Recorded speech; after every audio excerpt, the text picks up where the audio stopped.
नमस्कार दोस्तों, आप सुन रहे हैं कमलेश्वर जी द्वारा लिखित कहानी राजा निर्बंसिया।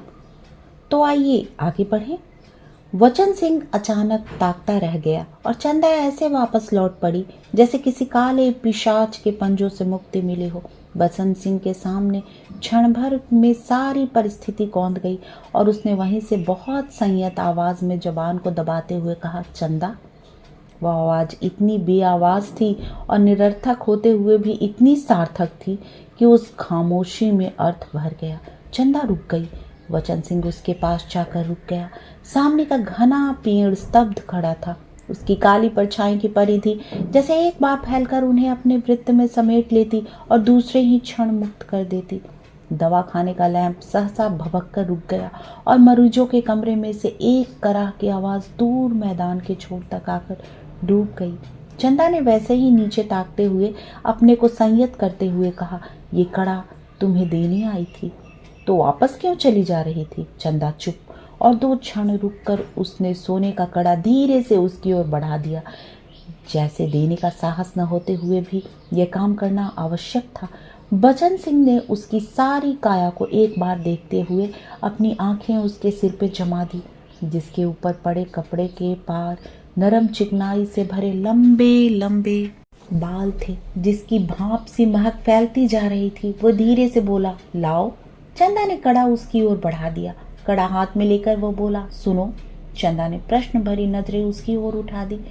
उनमें झांकते हुए उसकी कलाई पकड़ते हुए उसमें अपने हाथ से वह कड़ा उसकी कलाई में पहना दिया। चंदा चुपचाप कोठरी की ओर चल दी और वचन सिंह दवा खाने की ओर।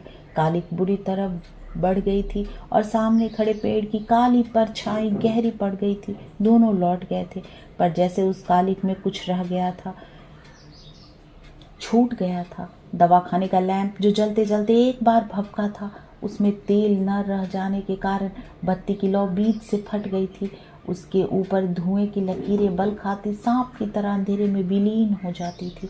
सुबह जब चंदा जगपति के पास पहुंची और बिस्तर ठीक करने लगी तो जगपति को लगा कि चंदा बहुत उदास थी। छन छन में चंदा के मुख पर अनगिनत भाव आ जा रहे थे, जिनमें असमंजस था, पीड़ा थी और निरीहता भी। कोई अदृश्य पाप कर चुकने के बाद हृदय की गहराई से किए गए पश्चाताप जैसी धूमिल चमक। रानी मंत्री के साथ जब निराश होकर लौटी तो देखा राजा महल में उपस्थित थे।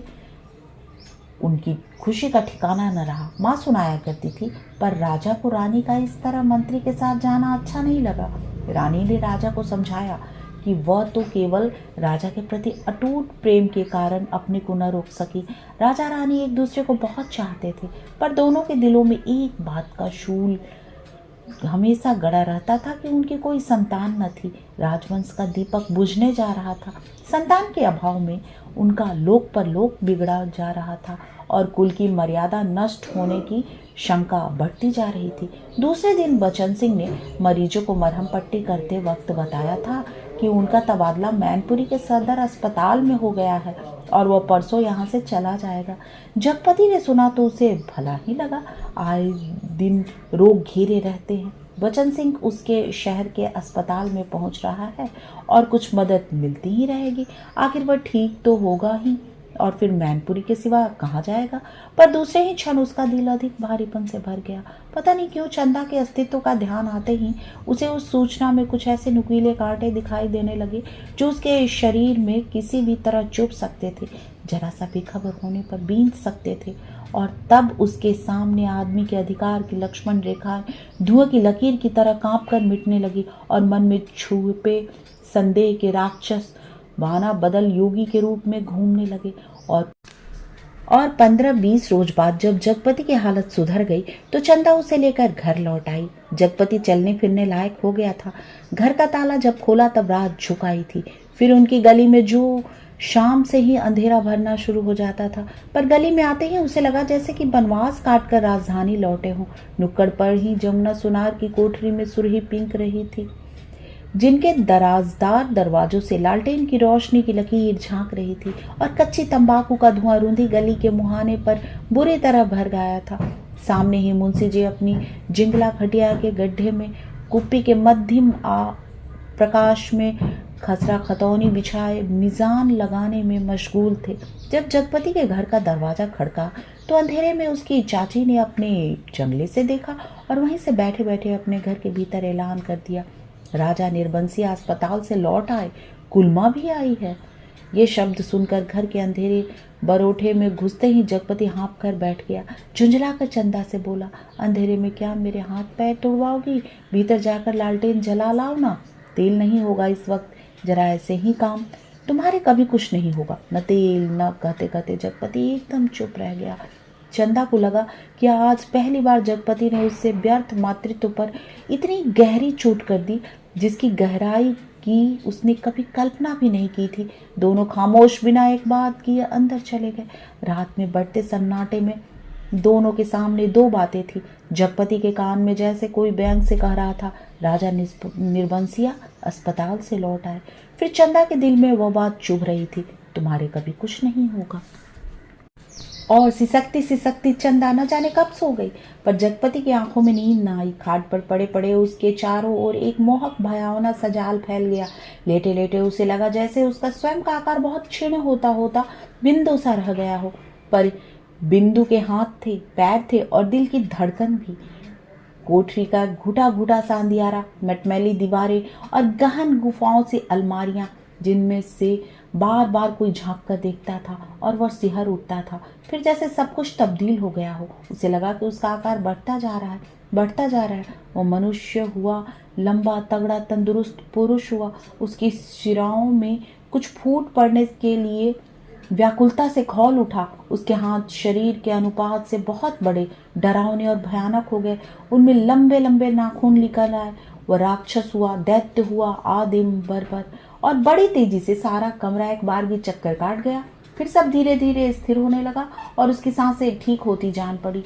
फिर जैसे बहुत कोशिश करने पर गिद्ध की बन जाने के बाद उसकी आवाज फूटी, चंदा। चंदा के नरम सांसों की हल्की सरसराहट कमरे में जान डालने लगी।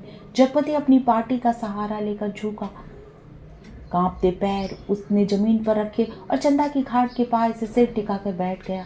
उसे लगा जैसे चंदा की इन सांसों की आवाज में जीवन का संगीत गूंज रहा है। वह उठा और चंदा के मुख पर झुक गया।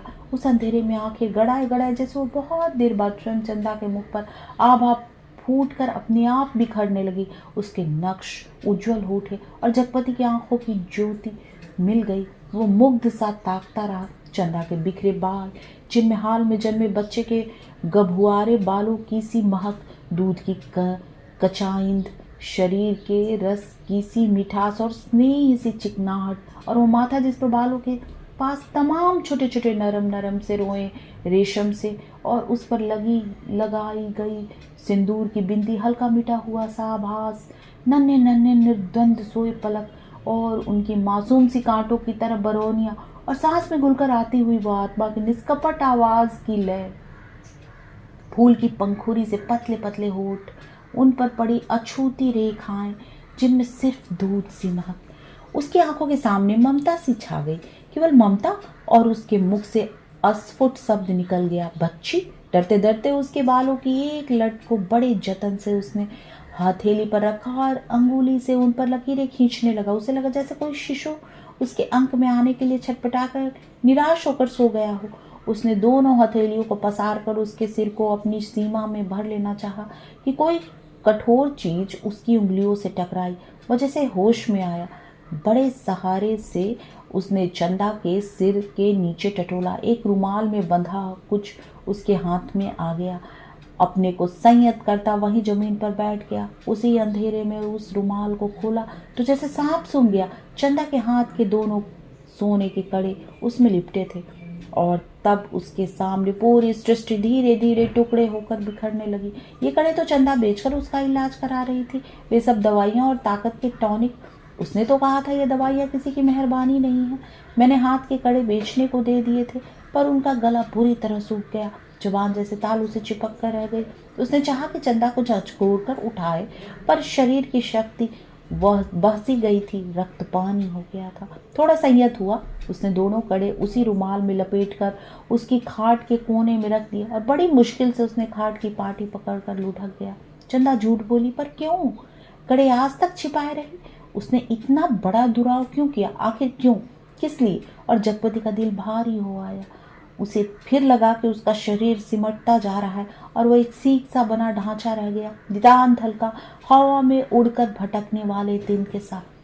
उस रात के बाद रोज जगपति सोचता रहा कि चंदा से कड़े मांगकर बेच ले और कोई छोटा मोटा कारोबार ही शुरू कर दे, क्योंकि नौकरी छूट चुकी थी। इतने दिन की गैरहाजिरी के बाद वकील साहब ने दूसरा मुहर्रिर रख लिया था। वो रोज यही सोचता, पर जब चंदा सामने आती तो न जाने कैसी असहाय सी उसकी अवस्था हो जाती। उसे लगता है जैसे कड़े मांगकर वो चंदा से पत्नीत्व का पद भी छीन लेगा। मातृत्व तो भगवान ने छीन ही लिया। ये सोचता, आखिर चंदा क्या रह जाएगी? एक स्त्री से यदि पत्नीत्व और मातृत्व छीन लिया गया तो उसके जीवन की सार्थकता ही क्या? चंदा के साथ वह यह अन्याय कैसे करे? उसकी दूसरी आंख की रोशनी कैसे मांग ले? फिर तो वह नितांत अंधी हो जाएगी और उन कड़ों को मांगने के पीछे जिस इतिहास की आत्मा नंगी हो जाएगी, कैसे वह उस लज्जा को स्वयं से उघाड़ कर ढांपे? और वह इन्हीं ख्यालों में डूबा सुबह से शाम तक इधर उधर काम की टोह में घूमता रहा। किसी से उधार ले ले, पर किस संपत्ति पर? क्या है उसके पास जिसके आधार पर कोई उसे कुछ देगा? और मोहल्ले के लोग जो एक एक पाई पर जान देते हैं, कोई चीज़ खरीदते वक्त भाव में एक पैसा कम मिलने पर मीलों पैदल जाकर एक पैसा बचाते हैं। एक एक पैसे की मसाले की पुड़िया बंधवा कर 11 बार पैसों का हिसाब जोड़कर एक आध पैसा उधार कर मिन्नतें करके सौदा घर लाते हैं।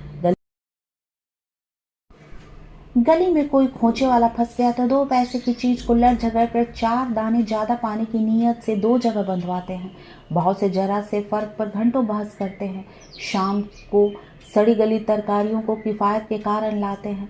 ऐसे लोगों से किस मुंह से मांगकर वह उनकी गरीबी के एहसास पर ठोकर लगाए? पर उस दिन शाम को जब वह घर पहुंचा तो बरेठों में ही एक साइकिल रखी नजर आई। दिमाग पर जोर डालने के बाद भी वह आगंतुक की कल्पना न कर पाया। पर जब भीतर दरवाजे पर पहुंचा तो सहसा हंसी की आवाज़ सुनकर ठिठक गया। उस हंसी में एक अजीब सा उन्माद था। और उसके बाद चंदा का स्वर, अब आते ही होंगे, बैठिए ना 2 मिनट और अपनी आँख से देख लीजिए और उन्हें समझाते जाइए कि अभी तंदुरुस्ती इस लायक नहीं जो दिन दिन भर घूमना बर्दाश्त कर सके। हाँ भाई, कमजोरी इतनी जल्दी नहीं मिट सकती। ख्याल नहीं करेंगे तो नुकसान उठाएंगे। कोई पुरुष स्वर था यह? जगपति असमंजस में पड़ गया। वो एकदम भीतर घुस जाए, इसमें क्या हर्ज है? पर जब उसने पैर उठाए तो वे बाहर को जा रहे थे। बाहर बरोठे में साइकिल को पकड़ते ही उसे सूझाई। वहीं से जैसे अनजान बनता बड़े प्रयत्न से आवाज़ को खोलता चिल्लाया, अरे चंदा, ये साइकिल किसकी है? कौन मेहरबान? चंदा उसकी आवाज़ सुनकर कमरे के बाहर निकलकर जैसे खुशखबरी सुना रही थी। उस अपने कंपाउंडर साहब आए हैं, खोजते खोजते आज घर का पता लगा पाए हैं, तुम्हारे इंतजार में बैठे हैं। कौन? बचन सिंह? अच्छा अच्छा, वही तो मैं कहूँ भला कौन? कहता जगपति पास पहुंचा और बातों में इस तरह उलझ गया जैसे सारी परिस्थिति उसने स्वीकार कर ली हो। बचन सिंह जब फिर आने की बात कहकर चला गया तो चंदा ने बहुत अपनेपन से जगपति के सामने बात शुरू की। जाने कैसे कैसे आदमी होते हैं, क्यों, क्या हुआ, कैसे होते हैं आदमी? जगपति ने पूछा। इतनी छोटी जान पहचान में तुम मर्दों के घर में न रहते घुसकर बैठ सकते हो? तुम तो उल्टे पैर लौट जाओगे। चंदा कहकर जगपति के मुख पर कुछ इच्छित प्रतिक्रिया देख सकने के लिए गहरी निगाहों से ताकने लगी। जगपति ने चंदा की ओर ऐसे देखा जैसे यह बात भी कहने की या पूछने की हो। फिर बोला, बचन सिंह अपनी तरह का आदमी है, अपनी तरह का अकेला होगा। पर कहते कहते चंदा रुक गई। आड़े वक्त काम आने वाला आदमी है, लेकिन उससे फ़ायदा उठा सकना जितना आसान है उतना मेरा मतलब है कि जिससे कुछ लिया जाएगा उसे दिया भी तो जाएगा। जगपति ने आंखें दीवार पर गड़ाते हुए कहा और चंदा उठकर चली गई। आज के लिए बस इतना ही। तब तक के लिए आज्ञा दीजिए।